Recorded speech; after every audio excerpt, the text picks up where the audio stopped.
And a wonderful and glorious good day to you. This is Owen McCafferty speaking on behalf of Professional Fusion. Our topic today is a very simple conceit, but it relates to the magic that's involved in being able to work in an environment that you enjoy. Often people will take a job because, gee whiz, they need to take the job. Please understand what the word enjoy is. The word enjoy is not necessarily being entertained. Work is what the very words mean. It is work. Work requires that you provide effort. Effort is difficult.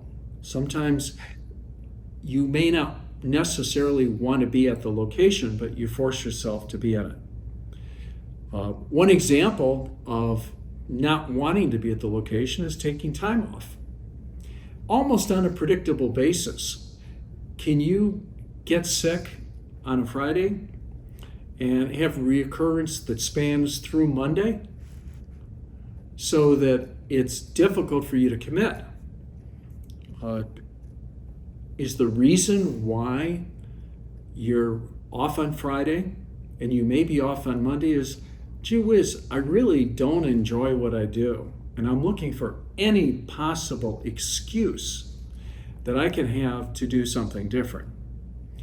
Often people will use the magical 4-day period of time as a communication to their employer. You know what? I really don't want to be here. I don't want to do this, but it's a paycheck. So for those individuals that have difficulty in staying on task at a practice, maybe they need to be looking for something different. And it's a cruel thing to force somebody to be at a location. So when employers see a Friday, Monday type sojourn, usually as a result of grave illness that is predictable and follows through, when someone looks at their watch and says, gee whiz, it must be Friday because so-and-so's not here again. You know for sure that perhaps that person just doesn't enjoy what they're doing and they need to be doing something different.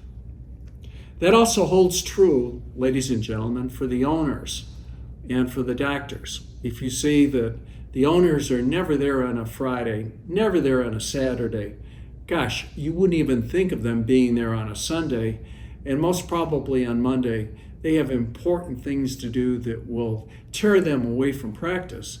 Perhaps it's time that the owner starts to think, do I really want to be doing this? Is this something that I find to be appealing? But perhaps I may want to think about selling. It's a tough topic to take into account.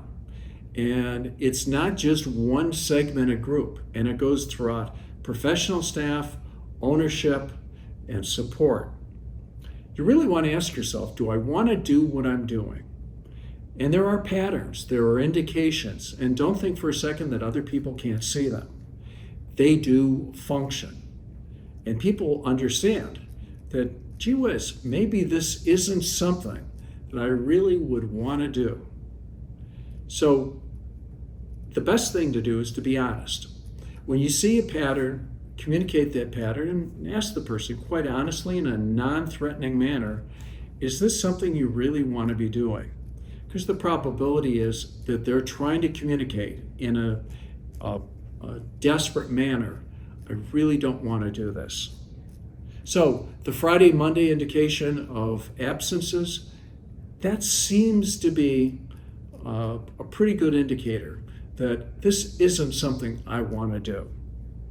And again, I will focus in on doctors and staff equally, because you see doctors will try to pull the same thing. And there's nothing wrong with it. It's nothing more than a communication, maybe an inadvertent communication that the person isn't even aware that they don't want to be there. Life is too short.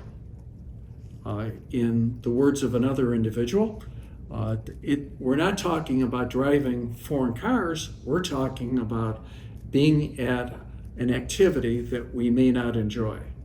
Remember, your vocation ideally should be your avocation.